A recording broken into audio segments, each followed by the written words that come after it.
Hi, today's good person to know is Touker Suleyman. He's a fashion retail entrepreneur and a dragon on Dragon's Den.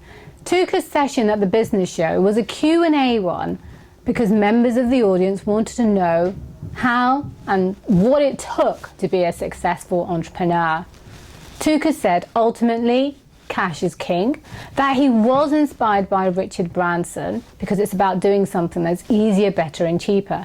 And he says, if you're struggling with a business idea, everything's out there. You just have to focus and think about what you can do that's better. What's your point of difference? Now, I couldn't resist. I wanted to ask a question too. And for me, it was about how he started his entrepreneurial journey. And I was really surprised with his answer. So I hope you enjoyed this video and thank you for watching. This is great, amazing. It's the first time I've been to a business show and I say to myself, you know, this is just fantastic. Just being here is going to change some lives because there's a lot out there and I'm just amazed. My expectations is to be hardworking, passionate, a good communicator. I think it's great, you know, whether you're a one-man band, then you've got to communicate with your wife or husband. If you have a partner, you've got to communicate with your partner. If you have a team, you've got to communicate with your team. So in order to be a good communicator, be passionate about what you do, and know that every morning you wake up, you're just adding a little bit extra to your life. If you love what you do, you're happy. If you don't love what you do, you're unhappy, so don't do it. The other thing, of course, is to be passionate about it and focus. There's no point having 4 ideas. You're trying to do all 4 of them. You've got to focus. And you know, I've been through, in my career, lots of ups and downs, you know, and if you get to a point and somebody knocks you down, it's only a result. It's not the end. You know, so don't take hitbacks easily. You just keep on going. Everyone makes mistakes. I've yet to meet an entrepreneur who doesn't make mistakes. You know, and your business career, as from today or has been, is a journey. And along the way, there'll be mistakes, but that journey doesn't stop. You learn from those. You go on. The low points have made me a better person. You know, I made mistakes when I was in my 20s. I bought companies. I didn't do the due diligence. I lost a lot of money, lost everything. Had to start all over again. But that's what gave me the drive and the passion to succeed. You have to give yourself goals of where you want to be in 3 months, 6 months, 9 months, a year, and work out how you can achieve those goals. Now, when it came to Hawes & Curtis, I bought it for £1. It had approximately £500,000 worth of debt. But what I had the background of a manufacturer. So I knew the business. So that therefore, you know, it was in an arena that I knew. So it was easy for me.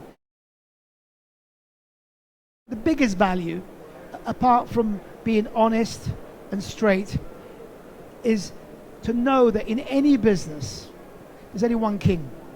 It's cash. The truth to any business is your cash flow.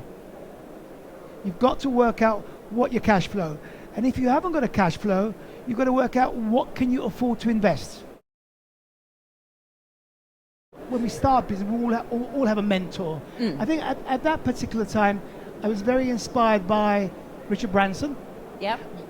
Richard, I knew Richard at the time, still know Richard, how he could take a normal business and turn it upside down and revolutionize that business.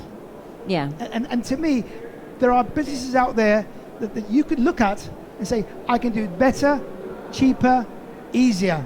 I just believe that with technology, the simplest little thing can change a business. So it's all out there. It's just a question of putting your mind to it, focusing, and actually asking yourself, can I do better? What can I do that will make a point of difference? If you've got one good idea, just focus on that. Don't get distracted. Okay, in my situation, I have a team of people that help me, and in a way, it's easier that I can look at some of my business from the outside and make decisions. And there's other businesses where every product that leaves, like for Hawes and Curtis, and I have a brand called Ghost. So for every product we design, I see. What started you out on your entrepreneurial journey? I was an article clerk in a firm of chartered accountants, and we were doing an audit for a women's wear business. And I bought some dresses from this company I was doing the audit for my grandmother. She then came back to me and says, by the way, those dresses you want me, I have an order for 10 more. And within 3 months, we had a good little business going of her selling the clothes to her friends. And that's how I became an entrepreneur. I try and motivate my team. And I always say to my team, I can do every job that you guys do. Therefore, you've got to do it better than me. And I can. If you want little money, go to your family.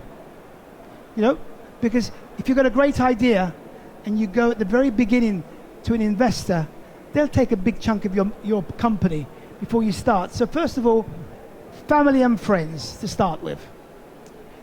Definitely there. And I think if you've got a business that needs more than that, then there's Crowdcube. There's loads of ways of raising money. You've just got to have the right idea.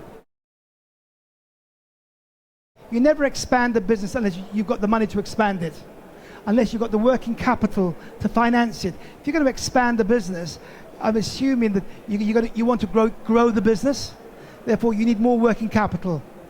So it comes back to what I said at the beginning: cash is king. You know, you really got to figure this out carefully and say, if we expand, it means we're going to take on more people, more overhead. We need to do more sales. We need to have more working capital. You know, it's a whole vicious thing.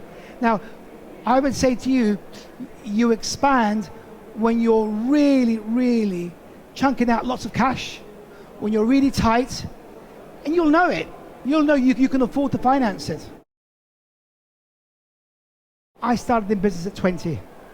I think the important thing is you have to build a trust.